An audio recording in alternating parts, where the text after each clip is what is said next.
চলছে মাহে রমজান। ঈদকে সামনে রেখে শহরের বিভিন্ন শপিং কমপ্লেক্স, বিভিন্ন মার্কেট, বিভিন্ন রেস্তোরাঁ ও বিপণী বিতানগুলো সেজে উঠেছে এক দারুণ অনন্য সৌন্দর্যে। সন্ধ্যা হতেই সারাদিনের ক্লান্তিময় জীবনের যেন অবসান হয়। সেই সাথে জ্বলে ওঠে দৃষ্টিনন্দন আলোকসজ্জা, যা রীতিমতো আপনার নজর কাড়তে বাধ্য। মাহে রমজানের এই সন্ধ্যাকালীন আলোকসজ্জায় সুসজ্জিত জীবনধারার চিত্র দেখতে আমরা বেরিয়েছিলাম আজকে রাজশাহীর বিভিন্ন পয়েন্টে। এক্সপ্লোর করেছিলাম রাজশাহীর ভিন্ন ভিন্ন জায়গায়। তারই ধারাবাহিকতায় আমাদের চোখে পড়েছিল আজ একটি ব্যতিক্রমধর্মী এন্টারপ্রেনারশিপ। দেখা মিলেছিল এক সফল নারী উদ্যোক্তার, যার এন্টারপ্রেনারশিপ ছিল রীতিমতো প্রশংসা পাবার যোগ্য। আজ তারই পেছনের গল্প আমরা জানবো এবং দেখব। Street food court flavour station. এখানে হচ্ছে ছোলা ভাড়া থাকছে, এটা পায়েস, আর সাথে এখানে আছে লুচি। সমাপ্তি হাসান একজন সফল নারী উদ্যোক্তা, যিনি ব্যক্তিগত জীবনে পড়াশোনা করছেন রাজশাহী বরেন্দ্র ইউনিভার্সিটিতে কম্পিউটার সায়েন্স অ্যান্ড ইঞ্জিনিয়ারিং ডিপার্টমেন্টে। তার পাশাপাশি তিনি ছোট্ট একটি ফুড কোর্ট সাজিয়ে বসেছেন রাজশাহীর একটি স্ট্রিটে। রাজশাহীর আনাচে কানাচে এক্সপ্লোর করে দেখার সময় আমাদের চোখে হঠাৎই পড়ল এই ফ্লেভার স্টেশন নামে স্ট্রিটের ছোট্ট এই ফুড কোর্টটি। আমরা অধীর আগ্রহে সেটার সামনে গেলাম এবং দেখলাম অনেকটাই ব্যতিক্রমধর্মী আয়োজন রয়েছে এখানে। সমাপ্তি হাসান তিনি তার পরিবারের সদস্য নিয়েই পরিচালনা করছেন তার এই স্ট্রিটের ছোট্ট ফুড কোর্টটি। পরিবারের সকল সদস্যরা মিলেই পরিচালনা করছেন ছোট্ট এই ফুড কোর্টটি, যেখানে সবাই ব্যক্তিগত জীবনে পড়াশোনা করছেন।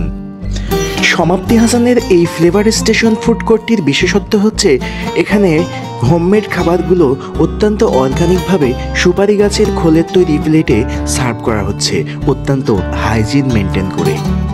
পড়াশোনার পাশাপাশি একজন সফল নারী উদ্যোক্তা হিসেবে আত্মপ্রকাশ করেছেন সমাপ্তি হাসান, যা রীতিমতো প্রশংসা পাওয়ার যোগ্য।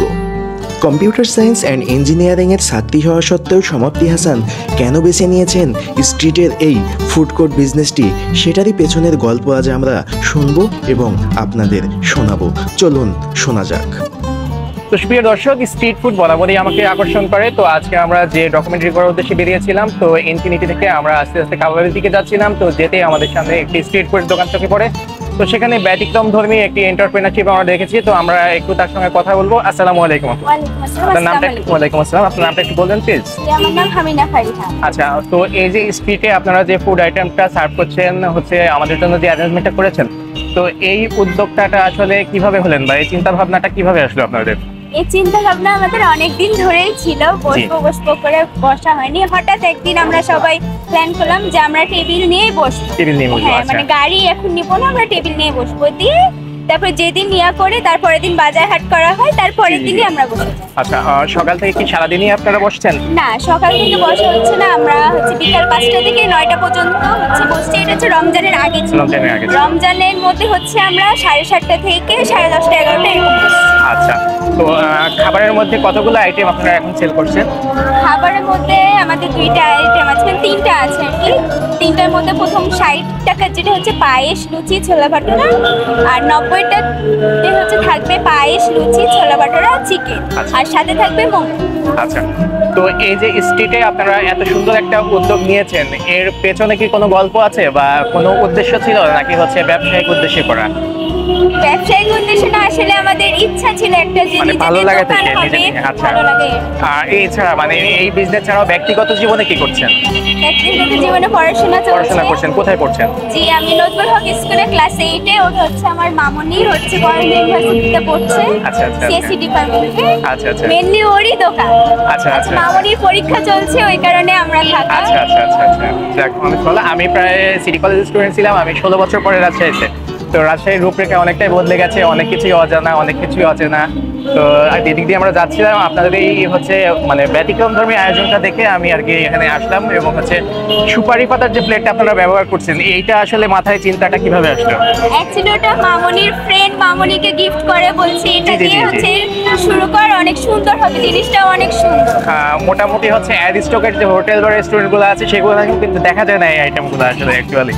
তো আপনারা স্ট্রিটে এত সুন্দর একটা আয়োজন করেছেন, মানে আমরা অনেকটাই অভিভূত। তো আপনাদের মেনু কার্ড আমরা দেখলাম, এখানে পণ্যের যে মূল্য নির্ধারণ করেছেন মোটামুটি বাজেট ফ্রেন্ডলি এবং স্টুডেন্ট বাজেট ফ্রেন্ডলি। তো এইখান থেকে কি আপনাদের মানে যে লাভটুকু হওয়ার কথা সেটা কি হচ্ছে? হচ্ছে। আচ্ছা, এই ব্যবসা করতে গিয়ে আপনারা কি কি অসুবিধার সম্মুখীন হচ্ছেন? তেমন তো অসুবিধা হচ্ছে না, প্রথম কয়েকদিন একটু অসুবিধা হচ্ছে আর কি। এই জায়গা কি হচ্ছে আপনার মানে কোনো ভাড়া বাবদ বা কোনো কিছু টাকা কি সিটি কর্পোরেশনকে দিতে হয়? না, সেরকমও কিছু না। আচ্ছা আচ্ছা, তো এখানে হচ্ছে পার্সেল এবং এখানে বসে খাওয়ার ব্যবস্থা রাখছেন। আচ্ছা, আর খাবার পানির ব্যবস্থাটা কি রাখছেন? হ্যাঁ জি, খাবার পানি আমাদের টিউবওয়েল আছে, টিউবওয়েলের পানি। এটা কি এক্সটেনশন করার কোনো চিন্তা ভাবনা আছে যে ভবিষ্যতে হচ্ছে আপনার স্ট্রিট থেকে হচ্ছে বড় কোনো জায়গায় যাবেন এরকম কিছু? তা তো অবশ্যই আছে। আচ্ছা, তো কি ধরনের চিন্তা ভাবনা আছে যদি একটু বলতেন? এখন এটা ছোট থেকে এখন বড় জি, জি। জায়গাতে যাওয়ার ইচ্ছা আছে। এখন আল্লাহর উপরে ভরসা, আল্লাহ যতদূর নিয়ে যাবে ইনশাল্লাহ ততদূর যাব। আচ্ছা, আমি আপনাদের একটা আইটেম পার্সেল নিয়েছি, আমি অবশ্যই রিকমেন্ড করবো যে এরকম একটা অথেন্টিক জায়গাতে কাস্টমারদের আসতে এবং হচ্ছে একবার হলেও এই জায়গাটা স্বাদ গ্রহণ করতে, কারণ জায়গাটা আমি মানে ব্যক্তিগতভাবে আমার অনেক ভালো লেগেছে এবং পছন্দ হয়েছে। আমি রাজশাহীতে যারাই দর্শনার্থী আসবে তাদের জন্য আমার রিকমেন্ডেশন থাকবে এখানে আসার জন্য। আর সেই সাথে আপনারা যে ব্যক্তিগত জীবনে স্টুডেন্ট লাইফে পাশাপাশি বিজনেস করছেন, এটাও অনেক ভালো একটা ব্যাপার। এরকম এন্টারপ্রেনার দেখা যায় না। তো ব্যবসা করতে গিয়ে হতাশার সম্মুখীন হননি কখনো যে হচ্ছে না বা সেল হচ্ছে না এরকম? ওই সময়গুলো কিভাবে ওভারকাম করছেন? মেনে নিতে হচ্ছে। মেনে নিতে হচ্ছে। মানে কখনো এরকম হয়নি যে হচ্ছে হাল ছেড়ে দিচ্ছি বা বন্ধ করে দেবো এরকম চিন্তা আসেনি? যেতেই তো কষ্ট করে অনেক দিনের স্বপ্ন নিয়ে বসেছি, তার তো অবশ্যই। আচ্ছা, তো তৈরি খাবার কিন্তু হচ্ছে অনেক ঝুঁকিপূর্ণ একটা বিজনেস, কারণ হচ্ছে যে আপনার সবগুলো খাবার যে সেল হবে এরকম অ্যাসিওরেন্স কেউ দিতে পারে না। তো আপনি আজকে যতগুলো খাবার প্রস্তুত করছেন সবগুলা কি সেল হয়ে যায়? হয়। নষ্ট হয়ে যায় বা এরকম লস আপনাদের হয় কি? হয় না, না? আচ্ছা, তো সেই দিক থেকে যাই হোক মোটামুটি আলহামদুলিল্লাহ। তো হচ্ছে কিরকম বাজেট আপনাদের করতে হয় মানে প্রতিদিনের জন্য? মানে এক এক দিন তো এক এক রকম হয়। মানে এরকম একটা অ্যারেঞ্জমেন্ট থাকে না যে মনে করেন একটা ভাতের হোটেলে হচ্ছে এই পরিমাণ ভাত রান্না করবে, এই পরিমাণ তরকারি থাকবে, তো সেরকম আপনাদের বাজেটটা কেমন হয় আসলে প্রতিদিনের জন্য? হয় আর হচ্ছে পার ডে আমাদের একটা মুরগি লাগে, গোটা মুরগি, আর হচ্ছে আমাদের 3 লিটার দুধ লাগে, 1 কেজি পোলার চাল লাগে, আর হচ্ছে চিনি লাগে আর কি মূলত। স্ট্রিটে যতদিন আছেন এই সময়টাতে কি আর হচ্ছে ফুড আইটেম বাড়ানোর চিন্তা আছে নাকি এগুলা দিয়ে থাকবে? হ্যাঁ, বাড়ানোর চিন্তা আছে, এখন পরিস্থিতির উপর ডিপেন্ড করছে যে কতটুকু বাড়াবো আর কি বাড়াবো। আমি হচ্ছে ব্যক্তিগতভাবে এখানে আসলাম এবং দেখে গেলাম। তো যে আপনার রাজশাহীতে যে দর্শনার্থীগুলো আসবে বা যারা পর্যটন কেন্দ্র হিসেবে দেখতে আসে বা ঘুরতে আসে এবং যারা ফুড লাভার আর কি, তো তাদের জন্য আপনার রিকমেন্ডেশন কি থাকবে? তারা আসুক, এসে টেস্ট করে যাক, যদি ভালো লাগে তাহলে পরবর্তীতে আবার আসবে, এটাই আমার রিকমেন্ডেশন।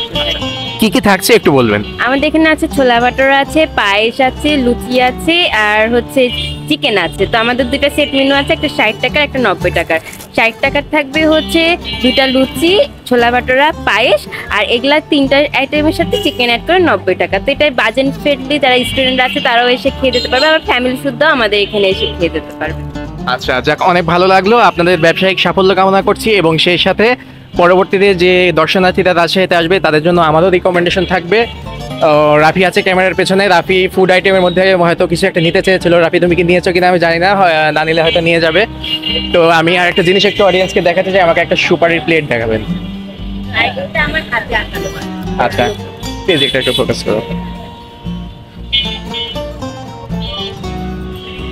তো প্রিয় দর্শক, দেখতেই পাচ্ছেন একদম সুপারির খোল দিয়ে তৈরি একদম হচ্ছে অর্গানিক প্লেট এবং সেই সাথে হোমমেড ফুড। এটা আসলে আপনি হচ্ছে অ্যারিস্টোকের কোনো রেস্টুরেন্টেও আসলে সচরাচর দেখতে পাবেন না, যেটা আমরা এখানে স্ট্রিটে দেখেছি। আপনাদের শপের নামটা ফ্লাওয়ার স্টেশন। এই লোগো এবং এই মনোগ্রামটা উনি হাতে এঁকেছেন এবং হাতে তৈরি করা, দেখতেই পাচ্ছেন খুব চমৎকার একটি লোগো, যেটা তো আমার কাছে অনেকটাই দৃষ্টিনন্দন লেগেছে বিষয়টা। সুপ্রিয় দর্শক, দর্শনার্থী যারা রাজশাহীতে আসবেন এই জায়গাটি অবশ্যই ভিজিট করবেন। তো আমি আপনাকে রিকোয়েস্ট করব হচ্ছে আপনি একটু এখানকার লোকেশনটা বলে দিবেন, কারণ হচ্ছে সব দর্শনার্থী হয়তো জায়গাটা চিনবে না, তো তাদের জন্য এখানে পৌঁছাতে সুবিধা হবে। একটু লোকেশন এবং আপনাদের হচ্ছে শপের নামটা একটু মেনশন করে দিবেন। রানীবাজার ক্যালিস্টোর নিচে হচ্ছে আমাদের দোকানের নাম হচ্ছে ফ্লেভার স্টেশন। Flavour station. তো দর্শক, শুনতেই পাচ্ছেন, ফ্লেভার স্টেশনে আপনারা পরবর্তীতে আসবেন এবং এখানকার যে অথেন্টিক ফুড আইটেমগুলো আছে সেগুলো অবশ্যই একবার টেস্ট করে যাবেন। এবং সবাইকে শুভকামনা জানিয়ে আজকের মতো এখানেই বিদায় নিচ্ছি। আল্লাহ হাফেজ।